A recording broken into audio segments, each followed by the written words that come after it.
Hey, what's up guys, Dastis here. In this video I'm gonna show you the most efficient way to farm key resource in Dune Awakening. At some point in the game you'll have a plenty of basic materials, but let's be real, there are specific resources you need to farm constantly.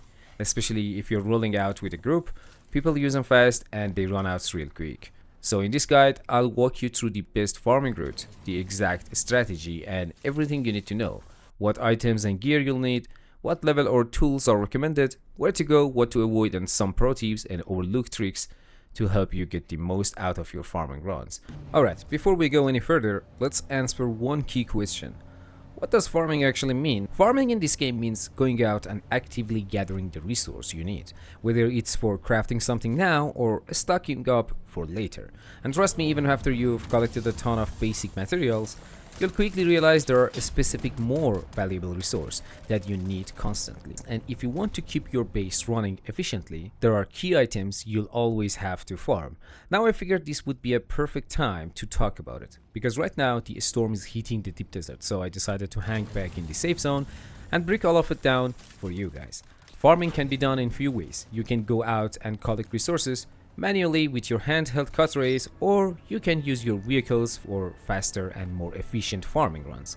Either way, resource gathering is super important in Dune Awakening, and in this video I'm focusing on the most efficient strategy to gather key materials early in the game. And look, I'm not just talking to beginners here. I've got over 200 hours in this game and I still use this method. That's how good it is. Resources in this game come from a few different sources, like farming specific zones where nodes are spread out, or doing PvE content where NPCs drop small amounts.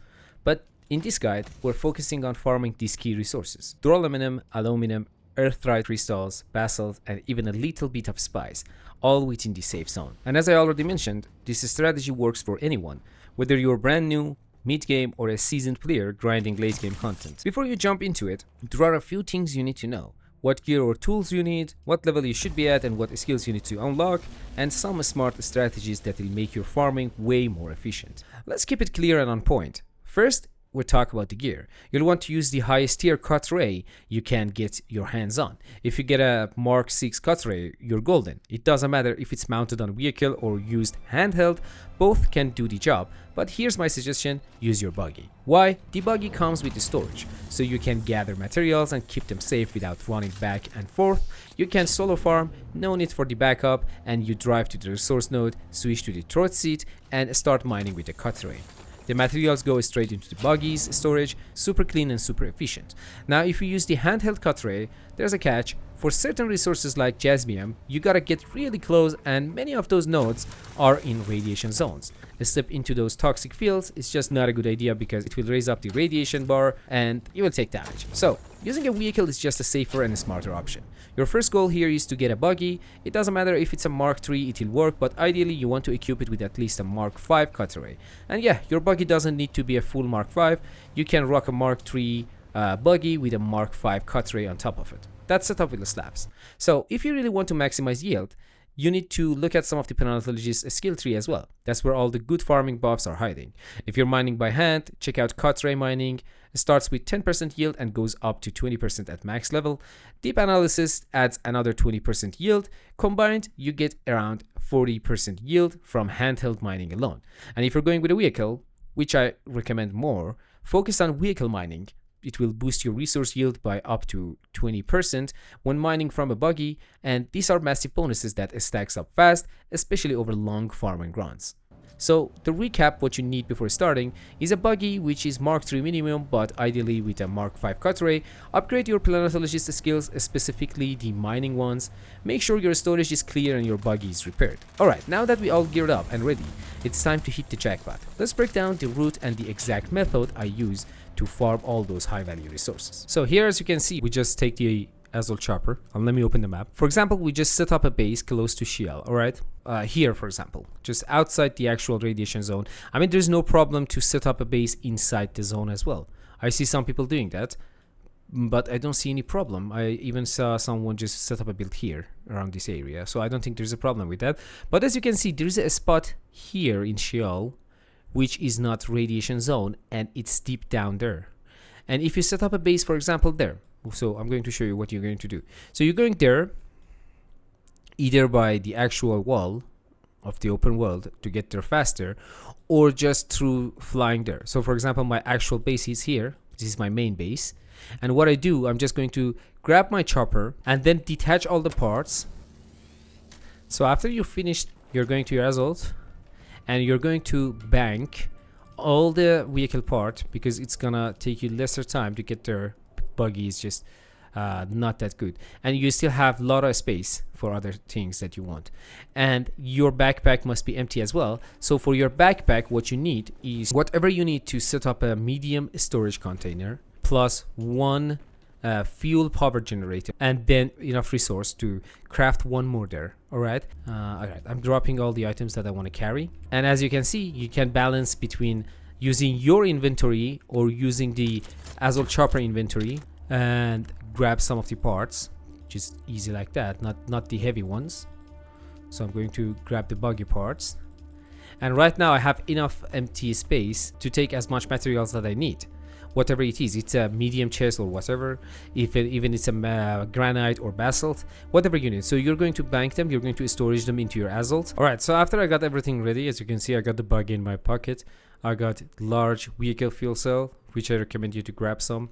And then inside the assault chopper, as you can see, we got the plastones, and everything's ready to just make a big chest there. Actually, my recommendation was to grab one of these medium storage containers, but don't worry about that, we're not going to farm that much yet. So here I'm just going to fly to deep desert, and I will show you the route. After you go through the blue wall, you're gonna find yourself in the open world map here, right around the Haga Basin. So where we wanted to set up the base, we're going there. So for example, if we look at the circle, look at the whole circle around the Haga Basin, each of these entrance ends up in one of the locations in Haga Basin, right? So the most close location to Sheol and the location that we wanted to set up a base is this one, I guess. So we're going inside.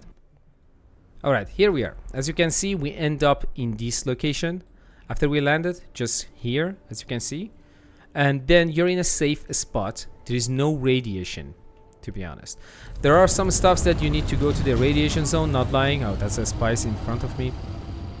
So yeah, I mean, this location has a lot of good things.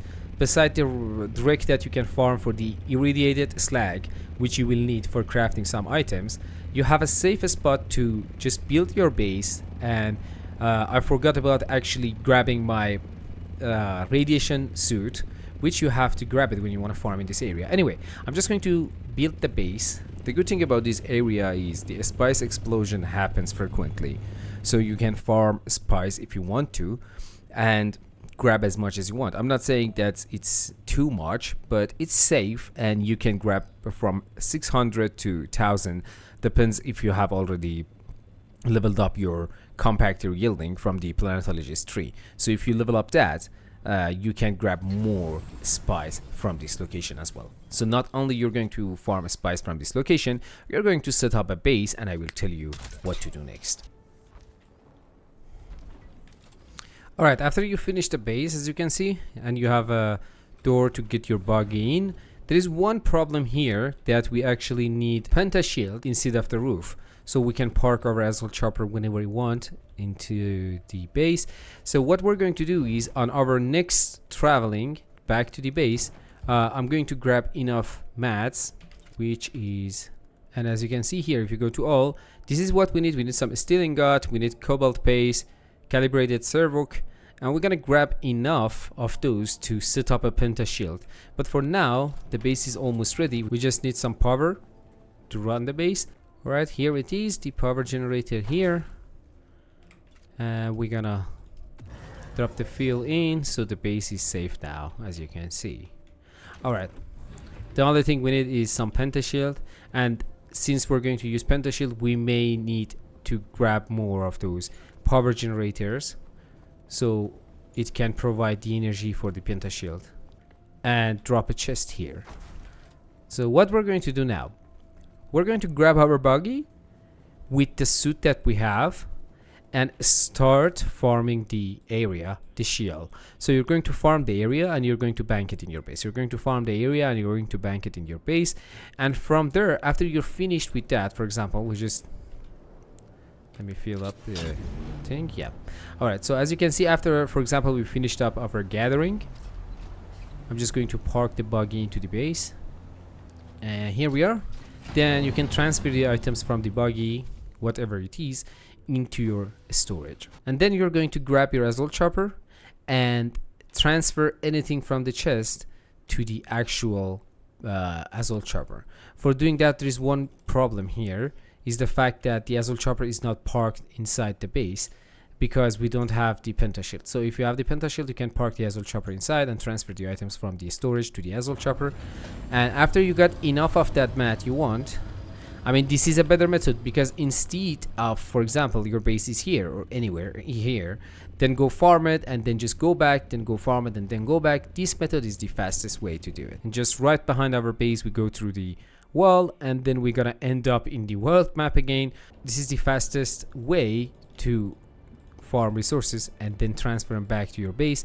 It's gonna take you a few loadings to do it, and then you can transfer everything you want and farm resources with the fastest possible way. And don't forget, you can set up a temporary base in any spot of the map. For example, if you want to farm the erythrite, you can do that. For farming aluminum, you can do that. For farming iron or steel, you can set up a temporary base anywhere and do the same thing.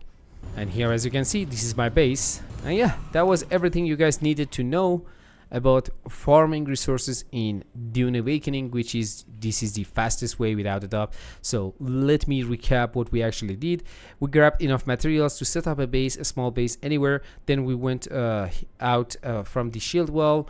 We used that, we went to the open world, and we used the bottom entrance of the Haga Basin. We set up a temporary base there, so whenever you want to farm duraluminum, you just go there, you get them, you bank them there, and then transfer them with your basalt chopper to the actual base. So this is the fastest way without risking anything and not wasting time.